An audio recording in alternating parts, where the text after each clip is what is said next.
Albert Einstein ఒకసారి ట్రైన్‌లో వెళుతున్నారట. ట్రైన్‌లో వెళుతున్నప్పుడు అందరికీ ఆయన ఆల్బర్ట్ ఐన్‌స్టైన్ అని తెలిసింది. అందరూ "సార్ రండి కూర్చోండి. ప్రఖ్యాతిగాంచిన సైంటిస్ట్, ప్రముఖమైన వ్యక్తి." టికెట్ కలెక్టర్ వచ్చారు. టికెట్ కలెక్టర్ వచ్చి, "సార్ మిమ్మల్ని చూడడం చాలా సంతోషం. ఎక్కడికెళుతున్నారు సార్?" "సార్ టికెట్ సార్" అని అంటే, అంతవరకు చాలా సంతోషంగా ఉన్న ఆల్బర్ట్ ఐన్‌స్టైన్ వెంటనే టికెట్ ఇవ్వాలని వెతుకుతున్నారు. టికెట్ లేదు. అప్పుడు టికెట్ కలెక్టర్ ఏం చెప్తున్నారంటే, "సార్ పర్వాలేదు మీరిక్కడే కూర్చోండి. మీరు టికెట్ కొనుంటారు. ఎక్కడైనా మిస్ అయి ఉంటుంది. నేను వెళ్ళి మరో కంపార్ట్మెంట్ చూసొస్తాను. వచ్చిన తర్వాత నేనడుగుతాను. మీరు అప్పుడు చెప్పండి." అలాగని టికెట్ కలెక్టర్ వెళ్ళిపోయారు.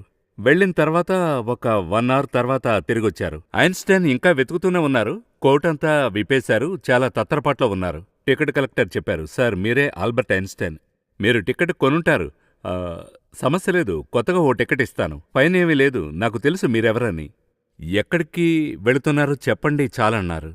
ఆల్బర్ట్ ఐన్‌స్టైన్ చెప్తున్నారు, "అదేనండి సమస్య. టిక్కెట్ వెనకాల నేనెక్కడ దిగాలని వేసుంది.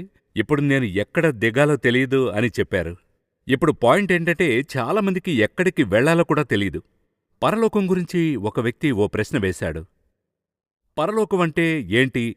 నేనక్కడికి వెళ్ళగలనా అని అడుగుతున్నాడు. ఈ పరలోకం అనే వర్డ్‌ని ఎలా అర్థం చేసుకోవాలి? ఆ పరలోకం అనే వర్డ్‌ని మనం ఎలా ఆ! అర్థం చేసుకోగలమంటే నేను ఆ! ఫస్ట్ ఆ! వర్డ్‌ని ఎక్స్‌ప్లెయిన్ చేస్తా. సరే. వర్డ్‌గా ఎక్స్‌ప్లెయిన్ చేస్తా. వర్డ్‌ని ఎక్స్‌ప్లెయిన్ చేసి తర్వాత పరలోకం. హ్మ్. పర అంటే వెలుపట అని అర్థం. హ్మ్. పరదేశి అంటే దేశి అంటే ఒక దేశానికి చెందినవాడు. అవును. స్వదేశి అంటే ఆ దేశానికి చెందినవాడని అర్థం. పరలోకం అంటే వేరే లోకానికి చెందినవారు అని అర్థం. ఈ మాటతో తిట్టేవారు కూడా ఉన్నారు. అవును. అది మనమే ఇటువంటి ఒక మంచి మాటని చెడుగా మార్చి తిట్టేవారిలో మన వంటి వారు లోకంలోనే ఉండరు చూడండి. ఆ! ఇప్పుడు పరలోకం అని చెప్తే వేరే లోకానికి గుచ్చి మనం చెప్తున్నాం. వేరొక లోకానికి వెళుతున్నామనే అర్థం.